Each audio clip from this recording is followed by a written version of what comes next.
নমস্কার, এনটিভি ডাব্লিউবিতে আবারও আপনাদের স্বাগত জানাচ্ছি। ভিডিও শুরুতেই প্রথমেই একটি সতর্ককরণ বার্তা আমি দিয়ে রাখি। যারা ভারতে জন্মে ভারতের বিরুদ্ধে কথা বলেন, ভারত বিদ্বেষ মনের মধ্যে পুষে রেখেছেন, তারা এই ভিডিওটা থেকে দূরে থাকুন। কারণ এই ভিডিওটা আপনাদের মনের মধ্যে জ্বালার সঞ্চার করবে। আগাম জানিয়ে দিলাম, কারণ আগাম না জানালে আপনারা তো আবার এসে আমাকে গালিগালাজ করবে। তাই যাতে গাল না দেন, আপনাদের কষ্ট না হয়, সেই জন্য ভারত বিদ্বেষীদের আগাম সতর্ক আমি করে দিলাম। এইবারে আমার ভারতীয়দের জন্য আমি শুরু করছি ভিডিও। আপনারা প্রত্যেকেই জানেন যে ভারত ও চীনের মধ্যে ঠিক কি রকম সম্পর্ক বর্তমানে রয়েছে। বর্তমান কেন, যদি আপনি অতীতের পৃষ্ঠাগুলো উল্টান, সেখানেও দেখতে পাবেন ভারত ও চীন ঠিক কিভাবে ছিল। মানে এক কথায় বলা যেতে পারে নরম ও গরমের সম্পর্ক ভারত চীনের মধ্যে ছিল। কিন্তু এখন একেবারে ভূতের মুখে রাম নাম হয়ে গিয়েছে। কিরকম বিষয়? বিষয়টি হলো, চীনারা এখন ভারতকে সঙ্গী করে এগোতে চাইছে। অনেকের মনে হতে পারে এটা আবার কি ধরনের ব্যাপার হলো। কারণ বর্তমান সময়ে আপনারা প্রত্যেকেই জানেন আমেরিকা বনাম চীনের একটা ট্যারিফ যুদ্ধ শুরু হয়ে গিয়েছে। আর এই সময়ে ভারতকে পাশে চাইছে পড়শি দেশ চীন। চীনের বিদেশ মন্ত্রী ওয়াং ই তিনি বেজিং এ একটি সাংবাদিক সম্মেলন করেন এবং সেখানে নয়াদিল্লির সঙ্গে একসঙ্গে কাজ করার আহ্বান জানিয়েছেন। তিনি ন্যাশনাল পিপলস কংগ্রেসের মিটিং এ চীনা বিদেশমন্ত্রী ওয়াং ই তিনি বলেন, ড্রাগন এবং হাতি একসঙ্গে নাচার সিদ্ধান্ত নেওয়া উচিত। একে অপরকে টেনে নামানোর বদলে সমর্থন করা উচিত এবং নিজেরা বিরোধিতা না করে সহযোগিতার হাত বাড়ানো উচিত। এটাই আমরা চাই। ঠিক এই কথাটি বলেছেন চীনের বিদেশমন্ত্রী এবং তিনি এর সঙ্গে আরো সংযোজন করেছেন যে এশিয়ার দুটি বড় শক্তি এবং বৃহত্তম অর্থনীতি যদি এক হয়ে যায়, সেই ক্ষেত্রে আন্তর্জাতিক সম্পর্কটি একটু অন্যরকম হবে। গ্লোবাল সাউথ শক্তিশালী হবে এবং ভবিষ্যৎ হবে উজ্জ্বল। এটা চীনের কথা, ভারতের নয়। ভারতের সঙ্গে সম্পর্কের সমীকরণের পরিবর্তন এসেছে কিনা এই প্রশ্ন করা হলে পাল্টা সেখানকার বিদেশমন্ত্রী বলেন যে গত কয়েক বছরে দুদেশের সম্পর্ক ইতিবাচক দিক নিয়েছে। কারণ এটা হয়েছে, এটা আমরাও জেনেছি। লাদাখে সেখানে দেবচাকে সেনা প্রত্যাহার থেকে শুরু করে গত বছর অক্টোবরে রাশিয়ার কাজানে সেখানে প্রধানমন্ত্রী নরেন্দ্র মোদী ও চীনের প্রেসিডেন্ট শি জিনপিং এর সাক্ষাতের উদাহরণ তিনি তুলে ধরেন এবং তিনি বলেন যে সীমান্ত দিয়ে দ্বিপাক্ষিক সম্পর্ককেও তিনি ব্যাখ্যা করেন এবং তিনি বলেন যে সম্পর্ক একেবারে ঠিকঠাক হচ্ছে, সম্পর্ক যে পথে এগোনো উচিত সেই পথেই এগোচ্ছে। হঠাৎ করে চীনের এই ভুল বদল, হঠাৎ করে তারা চাইছে ভারতকে বন্ধু হিসেবে, ভারতের হাতকে বন্ধু হিসেবে ধরতে চাইছে। এটা ভারতের তরফ থেকে বলা হয়নি, এটা বলা হয়েছে চীনের তরফ থেকে। তবে এই প্রসঙ্গে ভারত এখনো পর্যন্ত কোন রকম প্রতিক্রিয়া দেয়নি, কোন রকম না। প্রসঙ্গত এই কয়েকটা বছরে যদি আপনারা দেখবেন গালওয়ান সংঘর্ষের 4 বছর কেটে যাওয়ার পর গত বছর পূর্ব লাদাখের সীমান্তে সেনা প্রত্যাহার শুরু হয়েছে। অনেকটাই স্বাভাবিক পরিস্থিতি। সম্প্রতি বিদেশমন্ত্রী এস জয়শঙ্কর তিনি বলেছেন যে চীনের সঙ্গে সম্পর্ক আরো স্বাভাবিক এবং ইতিবাচক হচ্ছে এবং ভারতবর্ষ চায় যে স্বাভাবিক সম্পর্ক হোক।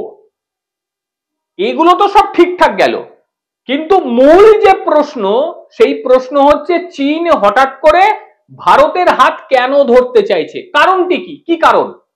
সন্ধান শুরু করলাম যে হঠাৎ করে কেন এই ধরনের কাজ করতে চাইলো।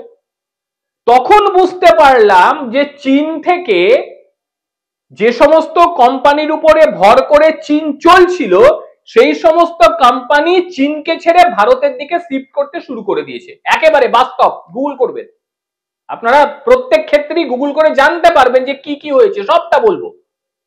কারণটি হলো ভূ রাজনৈতিক উত্তেজনা। কিরকম? মার্কিন যুক্তরাষ্ট্র চীনের বাণিজ্য যুদ্ধ শুরু হয়ে গিয়েছে, বিশ্বব্যাপী দেখে নিয়েছেন। রাজনৈতিক উদ্বেগ কোম্পানিগুলি চীনের উপরে তাদের নির্ভরশীলতা কমিয়ে ফেলছে। তারপরে কোভিড-19 এর মতন একটা পরিস্থিতি সম্মুখীন হয়েছিল চীনে থাকা কোম্পানিগুলি, তারাও বিকল্প খুঁজছে। এবং একই সঙ্গে ক্রমবর্ধমান চীনের শ্রম বা উৎপাদনের খরচ বৃদ্ধি পাচ্ছে, যা ভারত আরো আকর্ষণীয় বিকল্প হিসেবে উঠে আসছে। একই সঙ্গে ভারত সরকারের নীতি, উৎপাদন সংযুক্ত যে প্রকল্প, মেক ইন ইন্ডিয়ার যে প্রকল্প, আত্মনির্ভরতার যে প্রকল্প, ভারত নির্মাতার যে প্রকল্প, সেই প্রকল্প অনেকটা অনুকূল হয়ে গিয়েছে বিদেশি কোম্পানিগুলির ভারতের আসার ক্ষেত্রে। বৃহৎ দেশীয় বাজার একটা বড় পার্ট, ভারত একটি বিরাট ভোক্তা বাজার, যা এটিকে, এই কোম্পানিগুলিকে আরো ভারতের বাজারকে আকর্ষণীয় করছে। ভারতে ঠিক কোন কোন কোম্পানি চীন থেকে চলে আসছে ভারতে, কোন কোন কোম্পানি?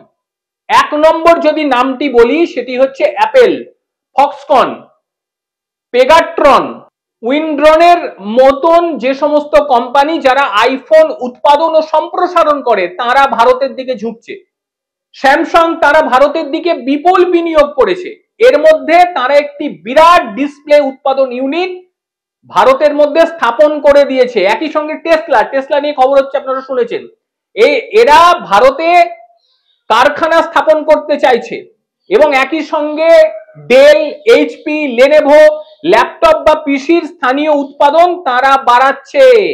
এবার মোবাইল কোম্পানি কিছু রয়েছে, যেমন ওপো, ভিভো, শাওমি, এরা মূলত ভারতকে নির্ভর করি ব্যবসা জোর দিতে চাইছে। তার যেটা মূল কারণ, সেটা হচ্ছে ভারতের ব্যবসা বাণিজ্য করার উপযোগী আবহাওয়া তৈরি হয়েছে। কারণ তারা জানে যে যদি চীন থেকে উৎপাদন করে এবং সেই মাল যদি বাইরে পাঠায়, আমেরিকা ছেড়ে কথা বলবে না। কিন্তু ভারতে যদি উৎপাদন হয়, মেড ইন ইন্ডিয়া যদি হয়, আমেরিকায় ব্যবসা করা সহজ হবে। সব ক্ষেত্রে কিন্তু ওই ঘুরপ্যাকটা আমেরিকায়, অন্য কিছু নয়। এইবারে বুঝতে পারলেন তো চীন কেন ভারতকে চাইছে? কারণ চীনের ভূমি ব্যবসার জন্য আর উপযুক্ত নেই, তাদের নিজেদের ক্রিয়াকলাপের জন্যই হয়েছে, এটা অন্য কিছু নয়। প্রত্যেকের জমি নিয়ে নেব, এই নিয়ে নেব, ওই নিয়ে নেব, দেখতে পাচ্ছে না তো অন্যান্য দেশ চীনকে দেখতে পাচ্ছে না। এবার তারা দেখছে ভারতে এত বাণিজ্য নির্ভর ভারত সুন্দরভাবে তারা কাজ করছে, এইবারে ভারতকে না চটিয়ে ভারতের মাটি ব্যবহার করে সেই সমস্ত কোম্পানিকে দিয়ে যদি কিছুটা ভাগ পাওয়া যায়, এটাই মূল চীনের চিন্তা ভাবনা। কিন্তু চীনের বন্ধুত্ব আর ওই সাপের সঙ্গে বন্ধুত্ব করা একই, এটা ভারত জানে, এটা বোঝে। কাজেই ভারত এত সহজে হাত বাড়িয়ে দেবে সবকিছু দিয়ে, এমনটা ভাবার কিছু নয়। ভারত কাউরির সঙ্গে হাত বাড়াতে যাবে না, কারণ ভারত আত্মনির্ভরতার একটা সংকল্প নিয়ে নিয়েছে। সেই সংকল্পের মধ্যে ভারত এগোবে, এগিয়ে যাবে। চীনের হঠাৎ করে ভোলবাদল এটাই প্রমাণ করে যে চীনের ভেতরের পরিস্থিতি বা অভ্যন্তরীণ পরিস্থিতি একেবারে ভালো নেই। সেই কারণে তারা ভারতের পরিস্থিতিটাকে একটু আঁকড়ে ধরে ওঠার চেষ্টা করছে। এবং এর মধ্যে কিছু মানুষ বক্তব্য তো দেবেন, আমি একদম কনফার্ম যে কি কি বলছেন, ভারতের থেকে চীনের অর্থনীতি অনেক ভালো। একদম ভালো তো বটেই, বিরাট সাম্রাজ্য গঠন করেছে, কিন্তু সেই সাম্রাজ্যে ঘুণ ধরে গিয়েছে, ঘুণ। আর্টিকেল গুলো পড়ুন, একটু চর্চা করুন জিওপলিটিক্স নিয়ে, তাহলেই বুঝতে পারবেন চীন ঠিক কোন জায়গায় রয়েছে। চীন তো আর পাগল নয় যে তারা ভারতের হাত ধরতে চাইছে, কারণ তো অবশ্যই রয়েছে। কি বলবেন আপনারা আজকের এই প্রতিবেদন নিয়ে? অবশ্যই আপনারা আপনাদের যে মতামত সেটা জানাবেন, কারণ আপনাদের মতামত নিয়ে কিন্তু পরবর্তী ভিডিও আমার করতে হবে, এটা মাথায় রাখবেন। কারণ আপনারা যথেষ্ট গুরুত্বপূর্ণ মতামত দেন, যাতে আমার অন্তত জিওপলিটিক্স নিয়ে রিসার্চ করতে অনেকটাই সুবিধে হয়ে যায়। ভালো থাকবেন প্রত্যেকে, সুস্থ থাকবেন। আবারও দেখা হবে অন্য কোনো দিন অন্য কোনো ভিডিওতে। ততক্ষণের জন্য নমস্কার।